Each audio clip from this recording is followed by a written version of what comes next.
దాంట్లో చూసుకుంటే మొత్తం విషయంలో ఈ సిపిఎం ఆధ్వర్యంలో జరిగేటువంటి దోపిడీ మన పెద్దలు వివరించారు. నిజాయితీగా పోరాటం చేస్తే మా కరీంనగర్ జిల్లా నుంచి పెద్ద పెద్ద శవాలు 3 వచ్చినాయని చెప్పి మన పెద్దలు నారాయణ గారు చెప్పిండ్రు. నేను ఖమ్మం జిల్లా నుంచి వచ్చిన ఖమ్మం జిల్లాలో ఉండే సమస్య ఉన్నది.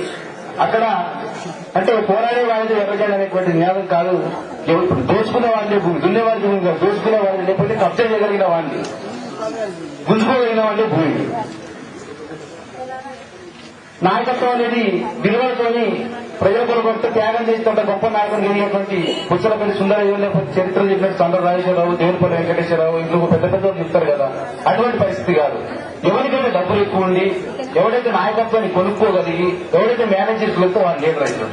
ఇప్పుడు ఎమ్మెల్సీ అని చెప్పి ఖమ్మంలో ఒక ఆయన ఇంటి పువ్వుల నాగేశ్వరరావు అని, ఆయనకు పెద్ద బిల్డింగ్ ఉంది, ఒక మెడికల్ కాలేజ్ ఉంది, 600 కోట్లు ఆస్తుంది కాబట్టి ఆయన జాతీయ కమిటీ నాయకులు చేశారన్నట్టు. వాళ్ళ తమిళ వీరభద్రుడు పార్టీ కేంద్ర కమిటీ సభ్యుడు పివి రాఘవుల పార్టీ ఆయన ఖమ్మం నుంచి తెల్లారి పిల్లల ఊరు ఉంటుంది, వాళ్ళ ఊరు. అక్కడి నుంచి 15 కిలోమీటర్లకు రోడ్డుకి ఇటుపక్క మొత్తం ఊళ్ళని వాళ్ళే 100 ఎకరాలు. కాబట్టి అంటే మనం అర్థం చేసుకోవాల్సింది ఏంటంటే, మనకు ఎర్రజెండా రూపంలో మన మిత్రులుగా పొత్తులెట్టు మన కొరకు కష్టపడుతున్నట్టుగా, లాగిదెబ్బలు తిన్నట్టుగా, మన కొరకే మీరు బతుకుతున్నట్టు కనపడతా ఉంటుంది. ఇందాక అన్న చెప్పినట్టుగా వాడు బస్సు వచ్చి రాజకీయం చెప్పి మనకు దోపిడీ చేస్తే పెద్ద ప్రమాదం, కుట్ర చేస్తే ప్రమాదం. డైరెక్ట్ కార్లు వస్తే బాగలేదు, ఆ దొరగారు కార్లు వస్తాడు, అప్పుడప్పుడు వచ్చి మా కష్టాలు పట్టించుకుంటాడు, దావకానికి పోతే డబ్బులు ఇస్తాడని చెప్తే ఆడి వరకు బాగానే ఉంటుంది. ఇక మాకు చచ్చిపోయి నాయకుడు అని చెప్పి ఆ రూపంలో ఉండి మనం దోపిడీ చేయడం పెద్ద దుర్మార్గమైన విషయం. కాబట్టి మనం అర్థం చేసుకోవాల్సింది ఏంటంటే, మన సమస్య పరిష్కారం మొత్తం కూడా తెలంగాణలో ఉన్నదనే విషయాన్ని గ్రహించాలి. ఇక్కడ నీళ్ళ సమస్య తక్షణంగా కృష్ణా జిల్లా సమస్య లేకపోవచ్చు, లేకుంటే 107 సమస్య లేకపోవచ్చు. మీరు దృష్టిలో పెట్టుకోండి. ఒక్కొక్క సందర్భంగా తెలంగాణ లోపల ఒక్కొక్క ప్రాంతంలో తెలంగాణ అవసరం ఏంటనేది వస్తా ఉన్నది. మనకు అటు వేలపాడలు ఉంటుంది, దుమ్మగూడెం అని ఉంటుంది, చర్ల, వెంకటాపురము, వాజేడు, అక్కడి నుంచి పోయి ములుగు అని వరంగల్ జిల్లా ఉంటుంది. ఈ బార్డర్ బెల్ట్లో మొత్తం ఉన్నటువంటి భూములు మొత్తం కూడా అక్కడ ఉన్నటువంటి సిపిఎం పార్టీ నాయకుల చేతుల్లో ఉన్నాయి. 170 ట్రైబల్ ఏరియాల పూర్తిగా అక్కడ ఉన్నటువంటి భూములు మొత్తం కూడా గిరిజనుల చేతుల్లో ఉండాలి. కానీ గిరిజనుల చేతుల్లో కూడా గిరిజనుల మొత్తం కూడా ఆక్యుపై చేసుకున్నటువంటి ఆ దోపిడీదారుల చేతుల్లో సిపిఎం నాయకత్వం చేతుల్లో ఉన్నాయి. ఈ విషయాన్ని మనం గుర్తించాలి.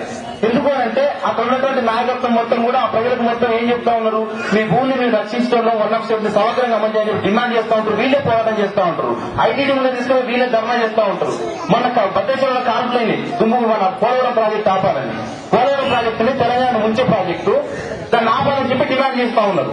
అక్కడ పశ్చిమ గోదావరి, తూర్పు గోదావరి, కృష్ణా జిల్లాలో సిపిఎం పార్టీలు ఏం చేస్తారంటే పోలవరం ప్రాజెక్టు నెంబర్ కట్టాలని చెప్పి డిమాండ్ చేస్తా ఉంటారు. ఒకటే పార్టీలు అక్కడ కట్టాలంటా ఉంటారు, ఇక్కడ వద్దా ఉంటా ఉంటారు. అక్కడ కట్టాలని చెప్పి ఆలోచన చేస్తా ఉంటే ఒకరు లారీ ప్రయాణంలో ఒకరు చచ్చిపోయిండు.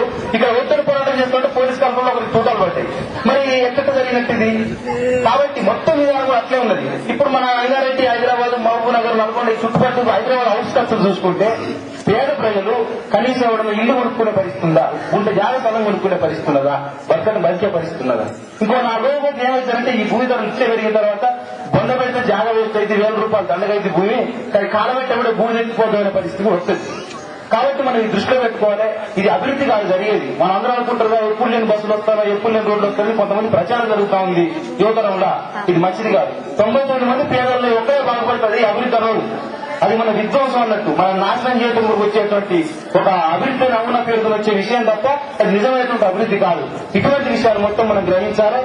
మీరు చేయబోయేటువంటి పోరాటానికి ఇక్కడ కొలంకపల్లి గ్రామంలో ఉన్నటువంటి భూములు రక్షించుకోవడం కొరకు జరిగే పోరాటంలో మా తెలంగాణ ఐక్యకార్యాచరణ పక్షాన మా యాదగిరి సార్ చెప్పినట్టుగా, హనుమాన్ సార్ చెప్పినట్టుగా మీతో పాటు కలిసి నడవడానికి తెలంగాణ రూపంలో తెలంగాణలో ఉన్నటువంటి వలసవాదులు కానీ, ఆంధ్ర వలసవాదులు కానీ ఎవరైనా సరే దోపిడీ మా ప్రజలపై చేసేటువంటి ప్రతిదాన్ని వ్యతిరేకిస్తూ మీ ఎంత వెళ్ళినట్టు ఉంటామని హామీ ఇస్తూ ఈ అవకాశం ఇచ్చిన నిర్వహణకు ధన్యవాదాలు తెలుపుతూ ముగిస్తూ